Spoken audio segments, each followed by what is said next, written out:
Welcome to Welcome in Jesus Bible Study. We're going to be in the book of Judges, chapter 6, verses 25, 26, and 31. And this is God speaking to Gideon. 25. And it came to pass the same night that the Lord said unto him, Take thy father's young bullock, even the second bullock of 7 years old, and throw down the altar of Baal, that thy father hath, and cut down the grove that is by it. Verse 26. And build an altar unto the Lord thy God upon the top of this rock, in the ordered place, and take the second bullock, and offer a burnt sacrifice with the wood of grace, which thou shalt cut down. Now, before we get to 31, it quickly says in the rest of the scriptures between them that the people woke up and saw that the Baal's altar was torn down, and they seek to see who destroyed it. And they come to find out that it was Gideon. So they go to Gideon's father's house, Jonash, and I'm sure I'm not saying that correctly, and they go to Jonash and they seek to kill Jonash, and they knock on his door and say, Bring out your son, for we are going to kill him for what he has done. And then we get to verse 31, and this is what his father is saying. And Jonash said unto all that stood against him, Will ye plead for Baal? Will ye save him? He that will plead for him, let him be put to death while it is yet morning. If he be a god, let him plead for himself, because one hath cast down his altar. See, his dad had flipped the tables. He just flipped the script. Because they wanted to kill his son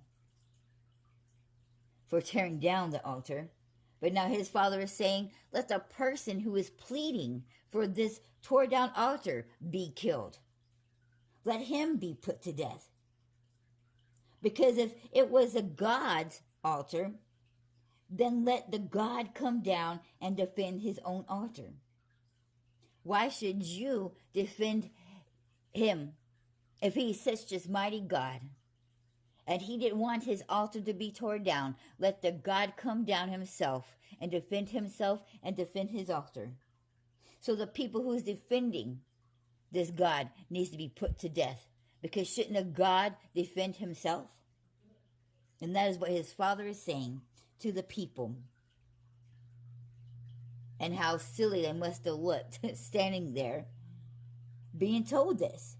Could you imagine you and a group of people going to go kill somebody because they had did you so-called wrong? And then being told you should be put to death. How dare you come and defend such a rightful act?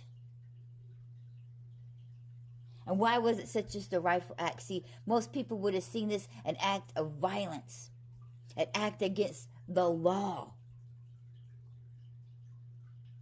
But we read many times in the scripture, especially in the Old Testament, where God, the God of gods, because there's only one God, so technically just the God, has said that you are to, when you come across any false God's altar, that you are to tear it down.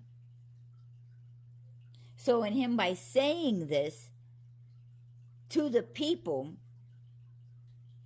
you should be put to death, because this isn't an act of violence. This isn't an act against the law. The law says that all altars that belong to a false god should be torn down. And if you're going to defend this action, you need to be put to death, because the law, the truthful law, the real law states that all altars that are false gods should be torn down. And that is clearly what he is saying when he is speaking these words.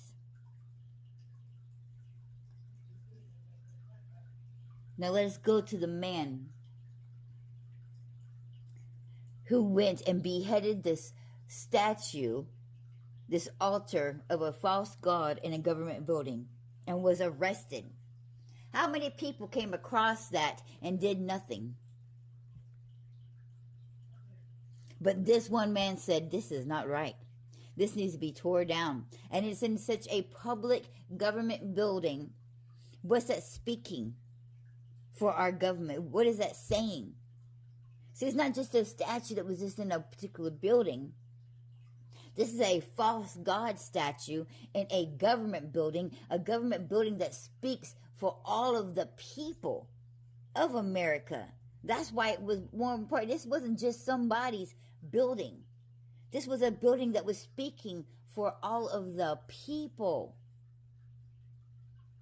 So how many people walked by and did nothing? Didn't care because, oh, it was against the law. No one and no law is above the law of God. God is the law. Nothing is above God. Does it say in the scriptures that we are to obey and respect our government? Yes, it does. But it also says that we're to obey God's law above their law. So when you have people like Daniel and Shadrach and Meshach and Abednego who refuse to bow down to a false god, even though their government at that time, their king, so-called king, told them that they needed to bow down, they was like, no.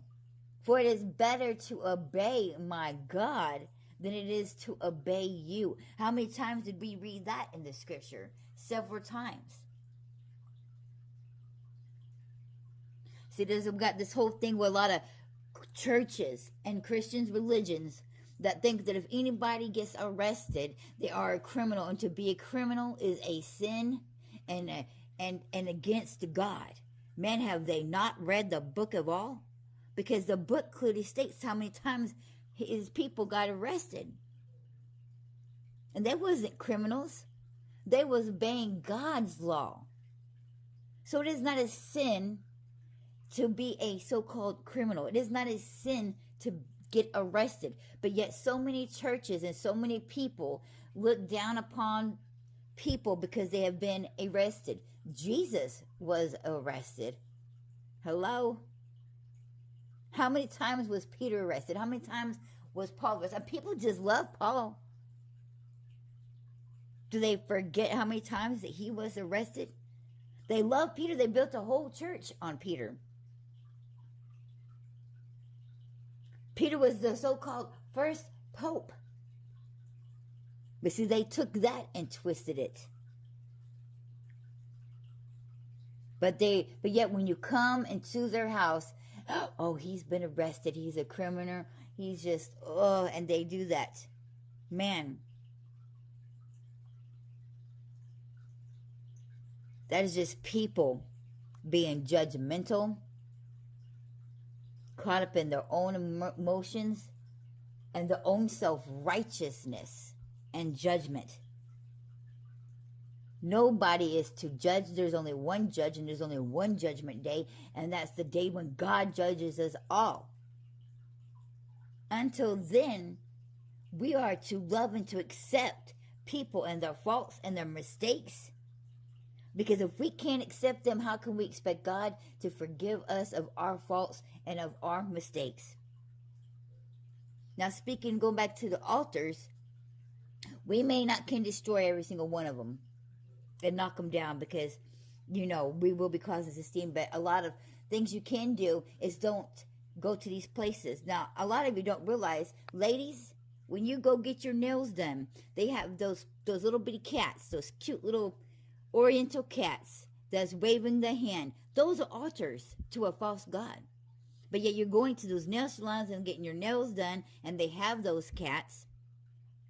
Let me tell you also, at the street lights, on those little divider things, when you see all this weird food just sitting there, that is an altar to a false god. That is witchcraft.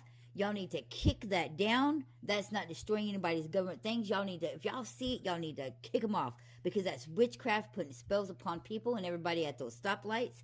And not only that, but restaurants, a lot of restaurants, they'll have, you can ask the manager, say, excuse me, do you have these so-called altars at your establishment? And they'll say, oh, it's for good luck. Don't eat there. Walk away from the establishment, because those are false god